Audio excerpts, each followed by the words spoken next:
आदाब। TP news 24/7 में आपका स्वागत है। मैं हूं सफादिल। आइए सबसे पहले देखते हैं मुख्य समाचार। भाजपा से 10 से 30 लोग हो सकते हैं कांग्रेस में शामिल। कांग्रेस विधान परिषद सदस्य एवं कर्नाटक के पूर्व मुख्यमंत्री जगदीश शेट्टार ने कही ये बात। हैदराबाद के राजीव गांधी अंतर्राष्ट्रीय हवाई अड्डे पर बम होने की मिली सूचना। जांच के बाद पुलिस ने ली राहत की सांस। ओवैसी को 2024 लोकसभा चुनाव में तीसरे मोर्चे की दिख रही है संभावना। केसीआर से नेतृत्व करने के लिए कहा। चुनाव जीतने के लिए सर्जिकल स्ट्राइक और गोधरा जैसा कांड कर सकती है बीजेपी, संजय राउत ने किया दावा। प्रियंका गांधी के चुनाव लड़ने के लिए कांग्रेस ने बनाया प्लान। यूपी की 5 सीटों पर होमवर्क शुरू। आसाम में बाढ़ ने मचाई तबाही। 1.90 लाख से अधिक लोग प्रभावित। कई नदियां खतरे के निशान के पार।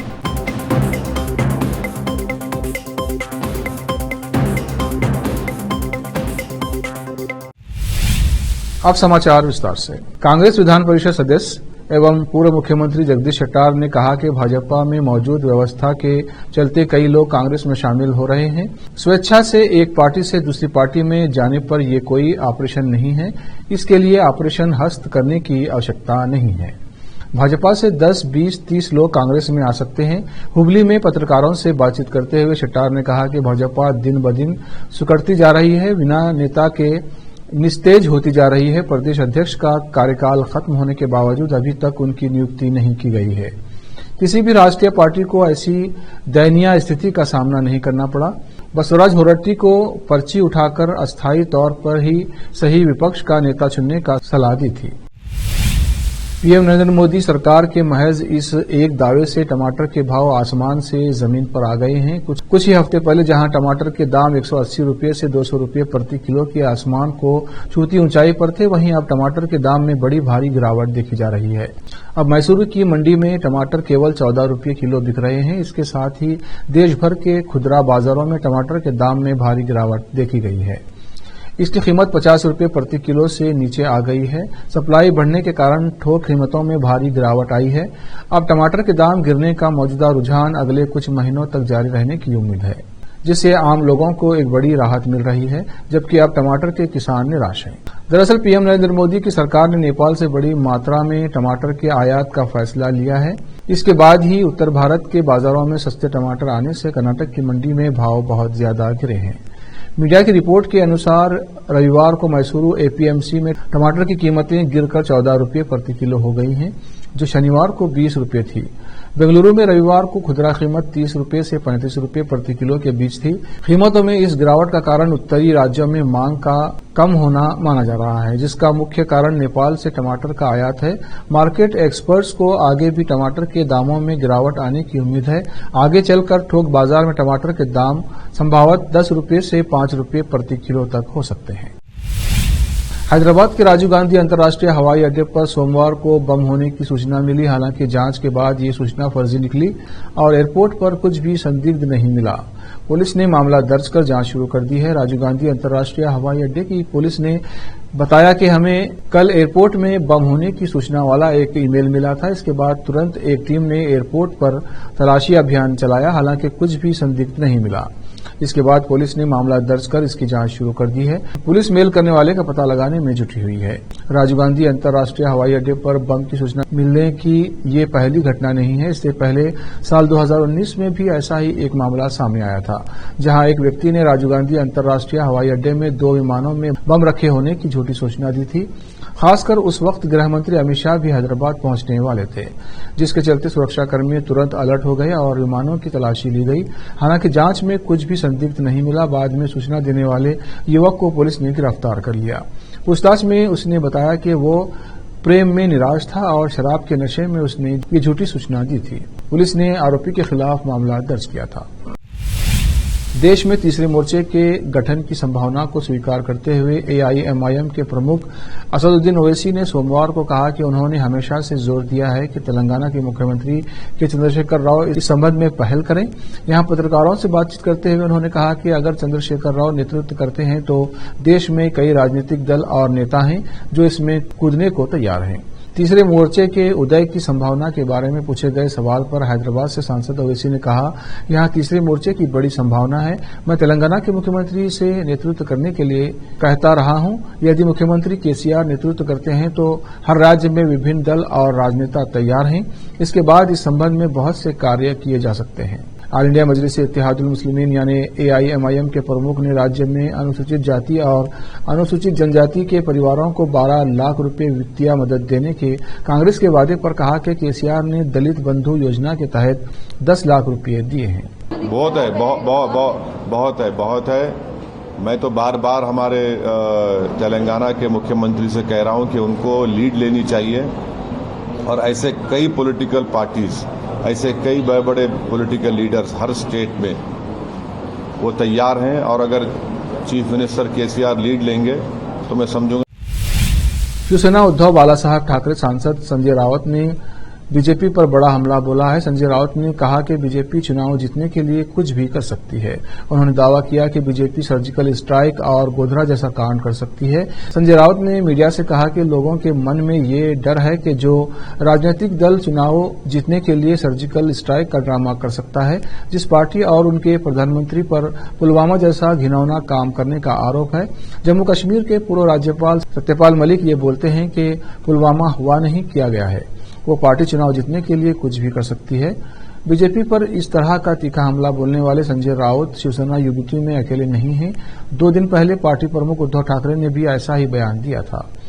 रविवार 27 अगस्त को महाराष्ट्र के हिंगोली में एक रैली को संबोधित करते हुए महाराष्ट्र के पूर्व मुख्यमंत्री ने कहा था कि बीजेपी अपनी 2024 के चुनाव को लेकर सांप्रदायिक तनाव फैला सकती है। अब वक्त है ब्रेक के बाद जल्द लौटते हैं।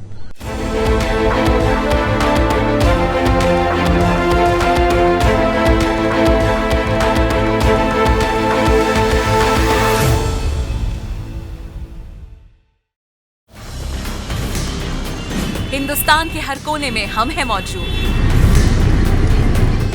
24 घंटे हालात पर गहरी नजर, खबरों से जुड़े चुपते सवालात और आपको दिखाता है धार्मिक, सामाजिक, राजनीतिक, लोकल और इंटरनेशनल न्यूज की सबसे बेहतर कवरेज जो आपको रखती है हर पल बाखबर। देश और दुनिया भर की खबर के लिए देखते रहें KP News 24/7। Noor education trust Bidar की ओर से चलाए जाने वाला नूर M.Ed and B.Ed college Bidar, recognized by NCTE Delhi and affiliated to Gulbarga University, Gulbarga. Admission are open for the academic year 2022-23। विशेषज्ञ और सक्षम शिक्षकों द्वारा शिक्षा प्राप्त करने के लिए नूर M.Ed and B.Ed कॉलेज में दाखिला लें और शांत वातावरण में शिक्षा प्राप्त करें। बीदर शहर में बेहतर शिक्षा का एकमात्र केंद्र Noor M.Ed and B.Ed college, Shahpur gate, Bidar. Phone numbers 9945283920, 8482221297। शहर बीदर में अनमोल ग्रुप ऑफ रेस्टोरेंट्स की ओर से रॉयल अनमोल फैमिली रेस्टोरेंट और अनमोल रेस्टोरेंट के जरिए लोगों को स्वादिष्ट खानों के जरिए बेहतरीन सेवाएं प्रदान करने के झंडे गड़ने के बाद अनमोल रेस्टोरेंट के मालिकों ने अब शहर बीदर के लोगों की सेवा के लिए कदम आगे बढ़ाते हुए अब शहर बीदर के सबसे व्यस्त इलाके में एक शानदार फंक्शन हॉल अनमोल पैलेस बनाया है। शहर के हैदराबाद रोड पर स्थित ये शानदार अनमोल पैलेस फंक्शन हॉल अपने बेहतरीन लोकेशन, बेहतरीन वातावरण और अपनी खूबसूरती के कारण सबके आकर्षण का केंद्र बन गया है। यहाँ पर खूबसूरत हॉल, दूल्हा दुल्हन के लिए खूबसूरत स्टेज, खुला और हवादार डाइनिंग हॉल उपलब्ध है और साथ ही यहाँ पर अलहदा वेस्ट सेक्शन और VIP सेक्शन भी मौजूद है। अपने बच्चों की शादी, वलीमा और दूसरे फंक्शंस के लिए आज ही दौड़े चले आइए। याद रखिए, अपने सभी प्रकार के फंक्शंस को यादगार बनाने का केंद्र है प्रोप्रिएटर अब्दुल खालिद और मोहम्मद बशारत अहमद की शानदार पेशकश अनमोल पैलेस फंक्शन हॉल। यहाँ पर बुकिंग शुरू हो गई है, फौरन आइए और फंक्शन हॉल बुक करवाइए। Address near APMC vegetable market, Hyderabad road, Bidar 585403। Booking करने और अधिक जानकारी के लिए इस नंबर पर संपर्क करें 8310357864। ब्रेक के बाद फिर एक बार आपका स्वागत है। देखते हैं आगे के समाचार। महाराष्ट्र के उप मुख्यमंत्री देवेंद्र फडणवीस ने कहा है कि राज्य ने 36,634 करोड़ रुपए का प्रत्यक्ष विदेशी निवेश एफडीआई आकर्षित करने में शीर्ष स्थान हासिल किया है, जो वित्त वर्ष 2023-24 की पहली तिमाही में दिल्ली, कर्नाटक और तेलंगाना द्वारा प्राप्त निवेश की राशि से अधिक है। फडणवीस ने कहा कि उन्होंने और मुख्यमंत्री एकनाथ शिंदे ने पिछले साल जून में अपनी सरकार की सत्ता संभालने के समय महाराष्ट्र को देश का नंबर 1 राज्य बनाने के वादे को पूरा किया। महाराष्ट्र को वित्त वर्ष 2022-23 में 1,18,422 करोड़ रुपए के एफडीआई को आकर्षित करने में पहले स्थान पर था। वो वित्त वर्ष 2023-24 की पहली तिमाही में भी पहले स्थान पर है। डीपीआई आईटी द्वारा जारी आंकड़ों के अनुसार महाराष्ट्र में 36,634 करोड़ रुपए का एफडीआई निवेश आया है। उन्होंने कहा कि महाराष्ट्र का एफडीआई दिल्ली, कर्नाटक और तेलंगाना में एफडीआई की संचयी राशि से अधिक है, जो क्रमशः दूसरे, तीसरे और चौथे स्थान पर है। लोकसभा चुनाव 2024 की तैयारी में बीजेपी के नेतृत्व वाला गठबंधन एनडीए और विपक्षी गठबंधन इंडिया पूरी ताकत से जुटा हुआ है। इस बीच यूपी से राजनीति से जुड़ी बड़ी खबर सामने आई है। यूपी में प्रियंका गांधी के चुनाव लड़ने को लेकर कांग्रेस का होमवर्क शुरू हो गया है। कांग्रेस प्रदेश नेतृत्व प्रियंका गांधी के लिए राज्य की 5 सीटों पर होमवर्क कर रहा है। इसमें फूलपुर को पहले, प्रयागराज को दूसरे और वाराणसी को तीसरे स्थान पर रखा गया है। इसके अलावा यूपी की अन्य 2 सीटों का भी विकल्प ढूंढने पर काम शुरू हुआ है। इन सीटों से कांग्रेस का गहरा नाता रहा है। बता दें कि इन 5 सीटों का पूरा डाटा तैयार करके केंद्रीय कार्यालय को भेजा गया है। इसमें जीतने की गुंजाइश अधिक होने की वजह भी बताई जाएगी। इसके लिए पार्टी आंतरिक रूप से संबंधित सीटों का सर्वे भी कराएगी। फूलपुर से पहले प्रधानमंत्री पंडित जवाहरलाल नेहरू चुनाव लड़ चुके हैं। उत्तर प्रदेश के लखनऊ में समाजवादी पार्टी अध्यक्ष अखिलेश यादव के आवास के पास आज मंगलवार को साधु संतों ने प्रदर्शन किया। दरअसल अखिलेश की पार्टी के नेता स्वामी प्रसाद मौर्य ने हिंदू धर्म को लेकर विवादित बयान दिया है, जिस पर साधु संतों ने आपत्ति जताई है। स्वामी प्रसाद मौर्य की शिकायत करने संत परमहंस पहुंचे। स्वामी प्रसाद मौर्य ने कहा था कि हिंदू कोई धर्म नहीं है। मौर्य ने हिंदू धर्म को धोखा बताया था। साधु संतों ने इस पर विरोध जताया है। जान लें कि हिंदू धर्म पर विवादित बयान देने वाले स्वामी प्रसाद मौर्य पर बीजेपी सांसद निरंजन ज्योति ने जोरदार पलटवार किया और उनके सियासी दल बदल पर हमला करते हुए कहा कि उनका कोई धर्म नहीं, वो खुद दल बदलू हैं। वहीं सुप्रीम कोर्ट के वकील विनीत जिंदल ने हिंदू धर्म पर टिप्पणी को लेकर समाजवादी पार्टी के नेता स्वामी प्रसाद मौर्य के खिलाफ पुलिस में शिकायत दर्ज कराई है। आसाम में बाढ़ की स्थिति सोमवार को गंभीर हो गई, क्योंकि इससे 1.90 लाख से अधिक लोग प्रभावित हैं और एक व्यक्ति की मौत हो गई है। ये जानकारी एक आधिकारिक बुलेटिन से मिली। बुलेटिन में कहा गया है कि ऊंचे इलाकों में लगातार बारिश के कारण अधिकांश नदियों का जलस्तर बढ़ गया है और राज्य के विभिन्न हिस्सों में कई नदियां खतरे के निशान से ऊपर बह रही हैं। जलस्तर बढ़ने के कारण ब्रह्मपुत्र नदी पर गुवाहाटी और जोरहाट के नीमती घाट में नौका सेवाएं निलंबित कर दी गई हैं। दिल्ली के तिहाड़ जेल के जेलर दीपक शर्मा से 50 लाख की ठगी का मामला सामने आया है। दीपक शर्मा को हेल्थ प्रोडक्ट के बिजनेस के नाम पर फंसाया गया। एक महिला पर पति के साथ मिलकर तिहाड़ जेल के जेलर के साथ ठगी करने का आरोप लगा है। एफआईआर में कहा गया है कि एक चैनल के रियलिटी शो में भागीदार रही महिला ने अपने पति के साथ मिलकर तिहाड़ जेल के जेलर दीपक शर्मा को 50 लाख रुपए का चूना लगा दिया है। दीपक शर्मा ने अपनी शिकायत में कहा है कि उसने डिस्कवरी चैनल पर आने वाले रियलिटी शो अल्टीमेट वॉरियर में पार्टिसिपेट किया था, जहां उसकी मुलाकात दूसरे कंटेस्टेंट रौनक गुलिया से हुई। दीपक शर्मा के अनुसार रौनक गुलिया ने बताया कि उसका पति अंकित गुलिया भी एक जाने माने हेल्थ प्रोडक्ट के एंटरप्रेन्योर हैं। दोनों ने बिजनेस में जबरदस्त प्रॉफिट का झांसा देकर अपने हेल्थ सप्लीमेंट प्रोडक्ट में इन्वेस्ट करने और ब्रांड एम्बेसडर बनने के नाम पर 50 लाख रुपए की ये रकम ले ली।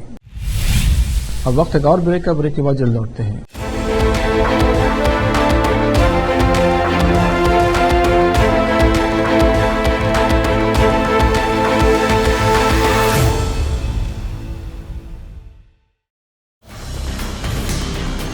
हिंदुस्तान के हर कोने में हम हैं मौजूद।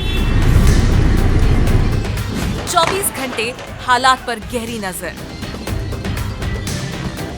खबरों से जुड़े चुपते सवालात और आपको दिखाता है धार्मिक, सामाजिक, राजनीतिक, लोकल और इंटरनेशनल न्यूज की सबसे बेहतर कवरेज, जो आपको रखती है हर पल बाखबर। देश और दुनिया भर की खबर के लिए देखते रहें केपी न्यूज 24/7।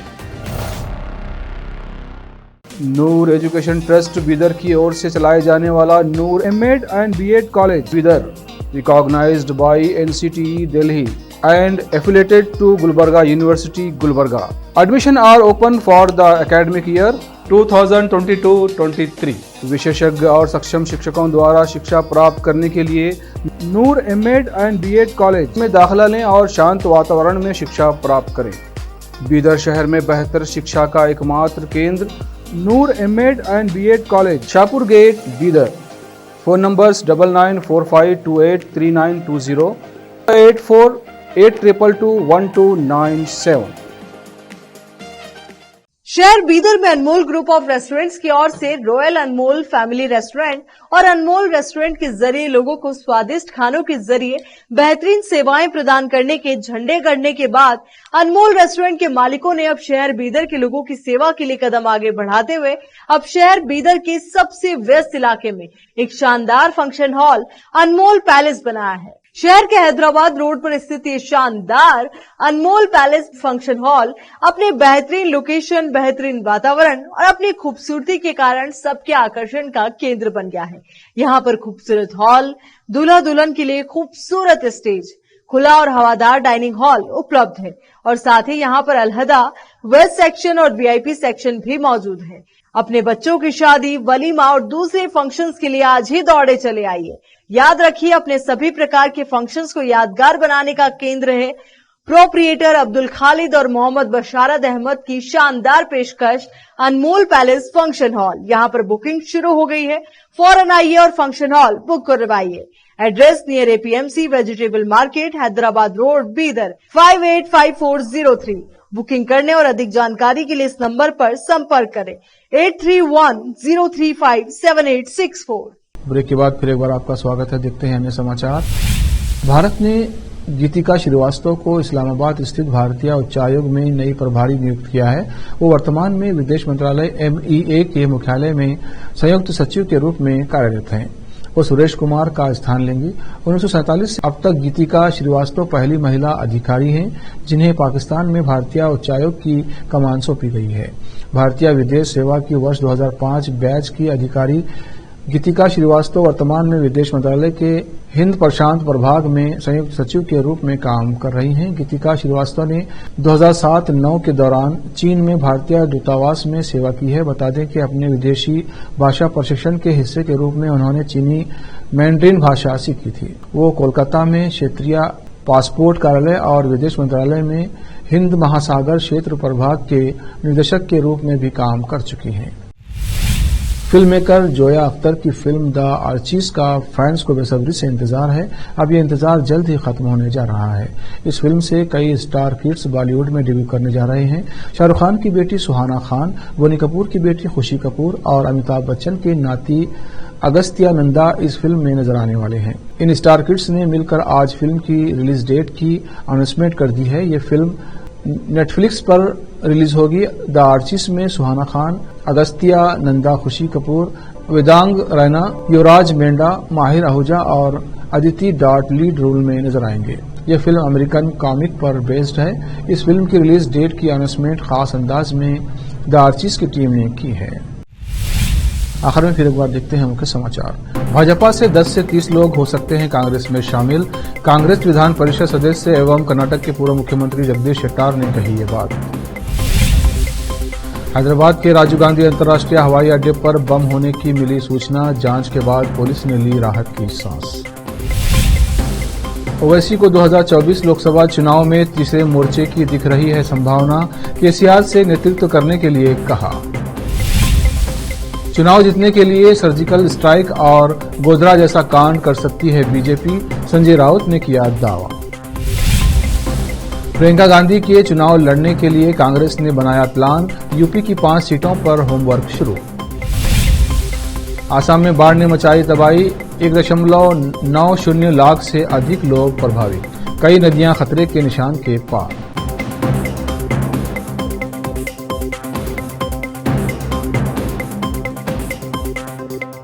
केपी न्यूज में इतना ही। देश प्रदेश के समाचारों के लिए देखते रहिए केपी न्यूज 24/7। धन्यवाद।